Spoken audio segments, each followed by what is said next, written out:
And now I'm picking up the light blue plus the darker blue I was using at the top of the sky, and I'm going to place in the distant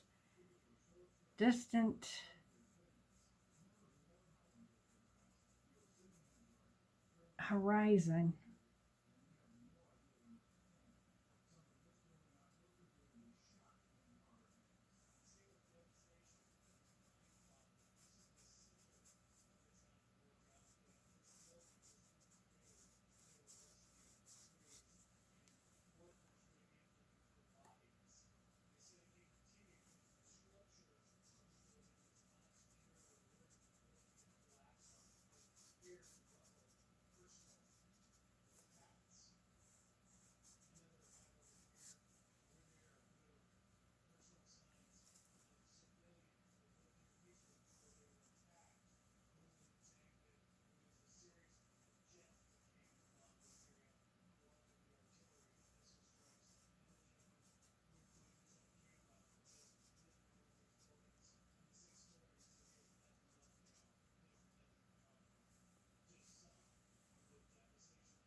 Now as this blue comes down, it takes on a greener, more turquoisey kind of look to it. So I'm going to pick up a little bit of green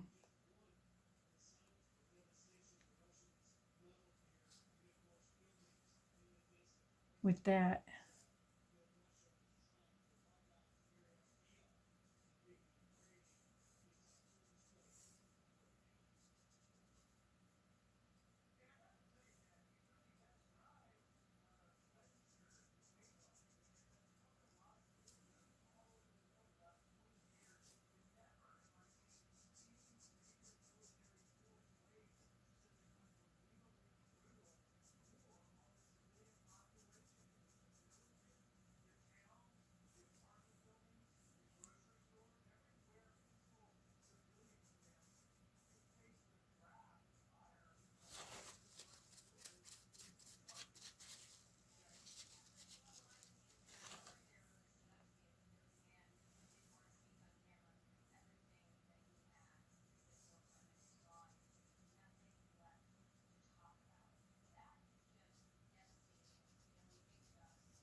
And then there's some yellowy green color back here.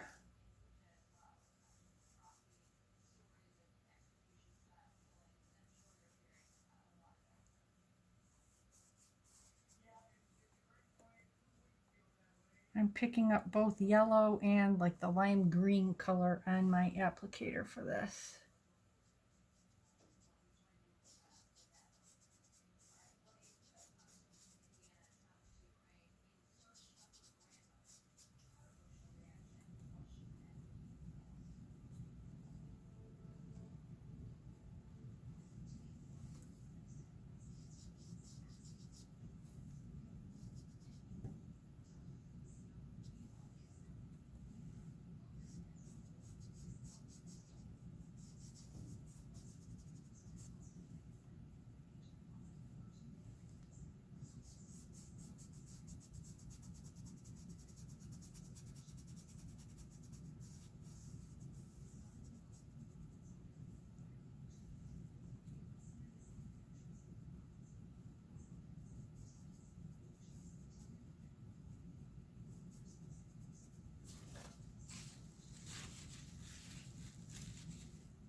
And then this wedge here is more of a light olivey type of green. So I'm going to pick up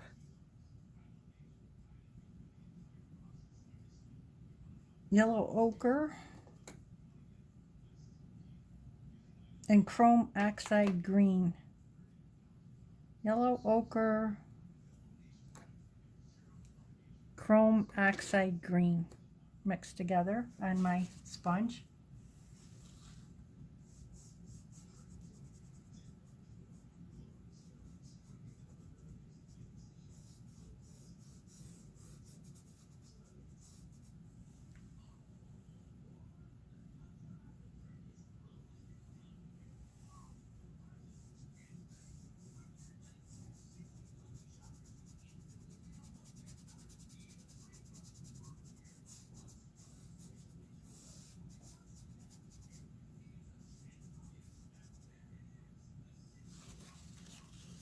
And then we come to this bank of trees here on the left side. Now, mostly it's dark. The side facing us is dark. The top parts of the trees are highlighted more with the lighter colors. So I'm going to put the highlight colors in first. And that's more yellow, Hansa yellow, and bright yellow green.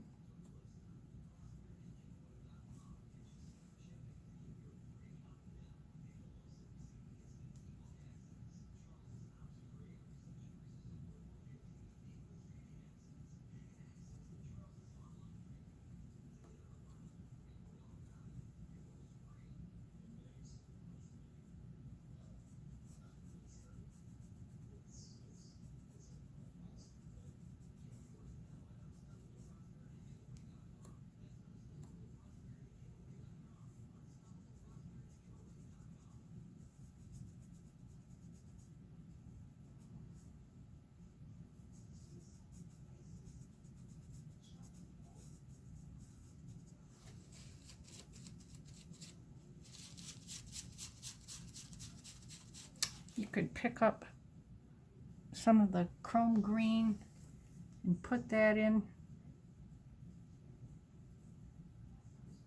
where some of the dark from the trees is coming up into the light.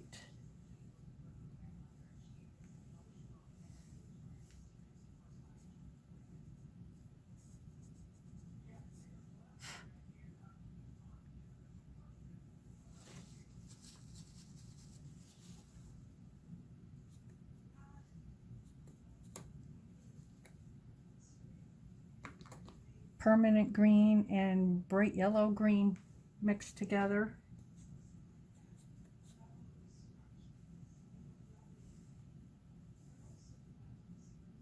For little spots here and there, not the whole thing. Just to give some variety in your greens. You don't want it to all look the same.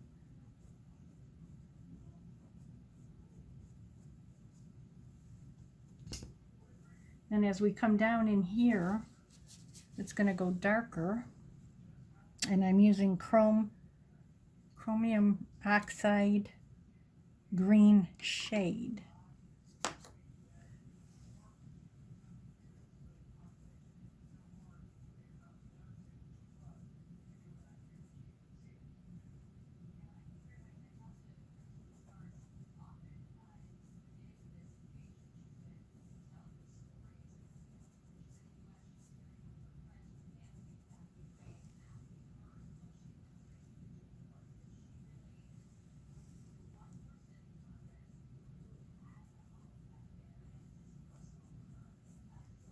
Here too, we don't want it to just all be the same color. So it's nice when other colors come off your applicator and show up in what you're doing.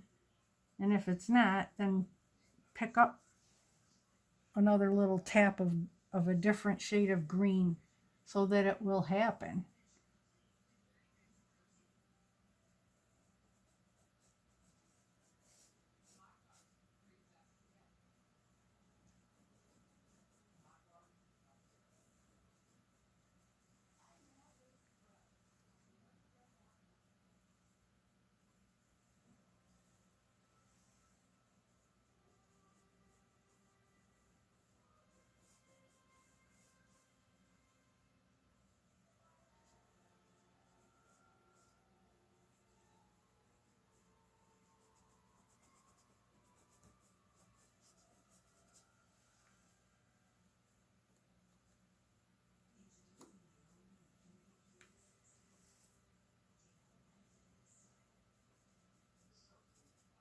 It's a bit bright for the area. I'm just taking the side of my applicator and knocking that back a little bit.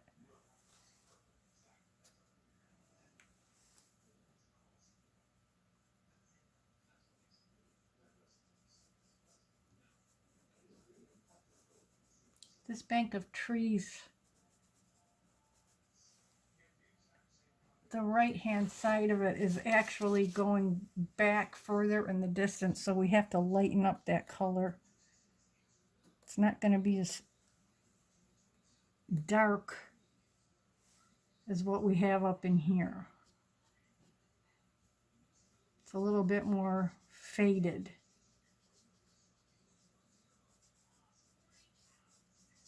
And I can even go on top of that with something like raw umber tint, just to help gray that.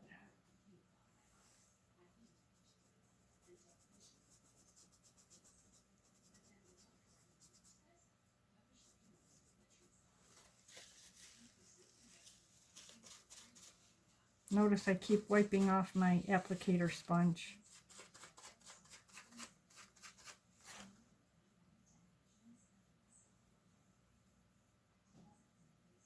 Okay, now we're back to the bright yellow-green light. And the field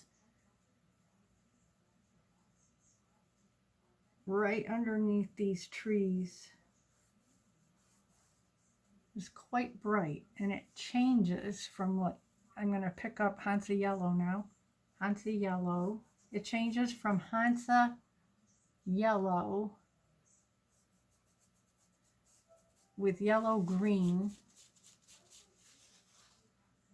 to a darker, warmer yellow, diary light yellow,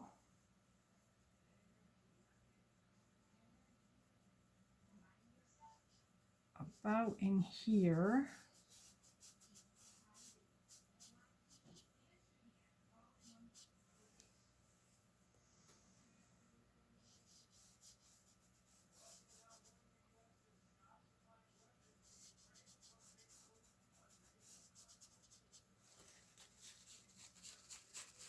And then it changes back to Hansa at the very end of this. This is a lighter yellow in here.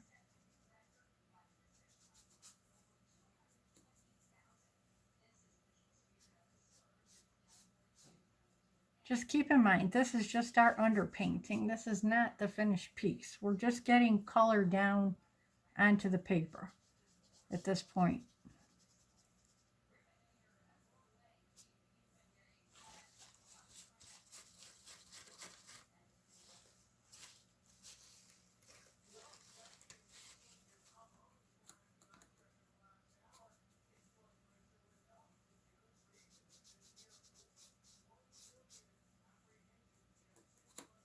This field is more yellow towards us, and as it recedes back, it's a blue-green.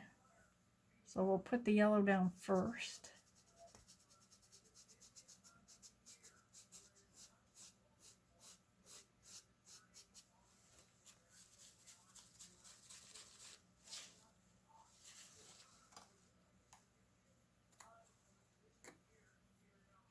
And I'm going to use permanent green coming from the back towards the front, and I'm pulling my application diagonally. It's rather streaky. It's not just a blacked in single color.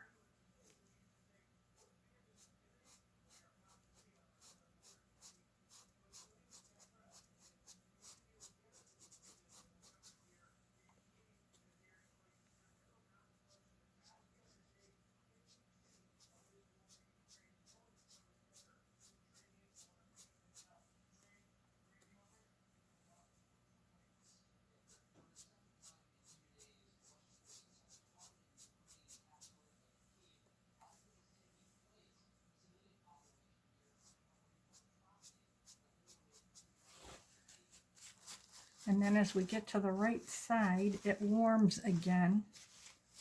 So I'm going to pick up Diary Light Yellow and put that at the end here.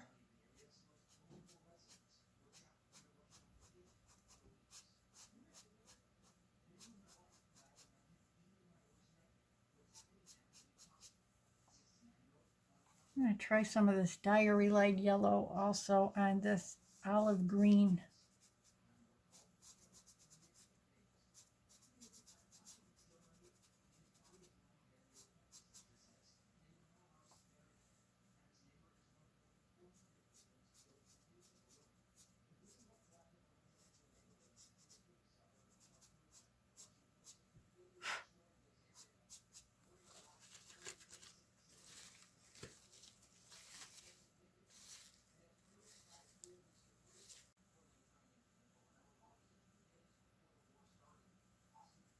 Okay, I'm going to mix Hansa and Diary Light.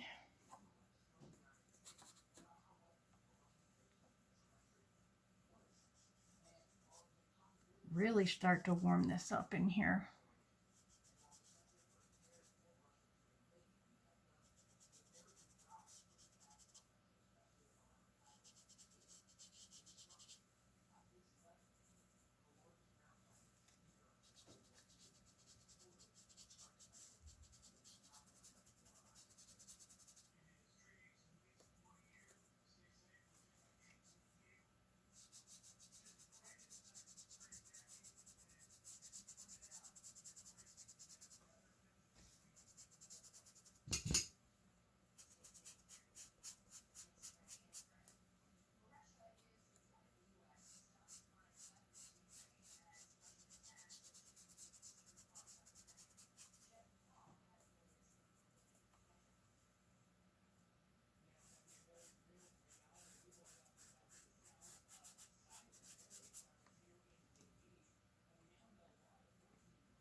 Now the distant poppies are going to be all melded together. You won't see individual flowers with those. You're not going to anyways with this underpainting. But the poppies in the distance are going to be much more muted. And as the poppies come forward, they will get much brighter red. So to start with, I'm going to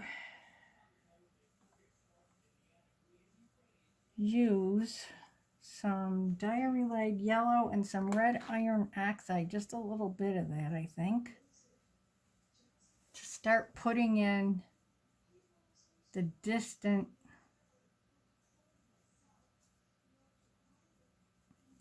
I'm going to add a little tiny bit of red to that, and I'm picking up permanent red. That's a little bit better. It's a dull red that I've got going here, which is what I want in the background.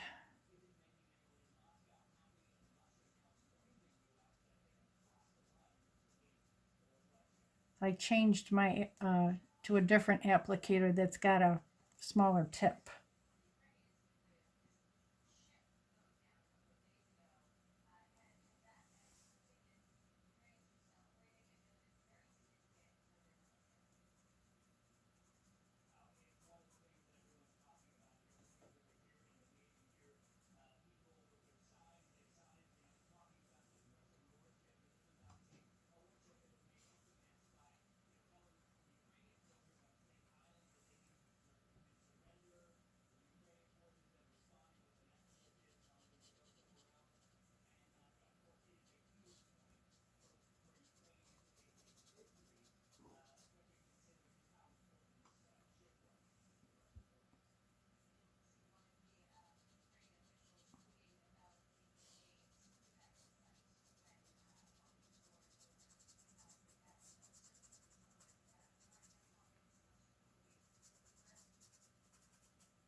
Picking up yellow oxide.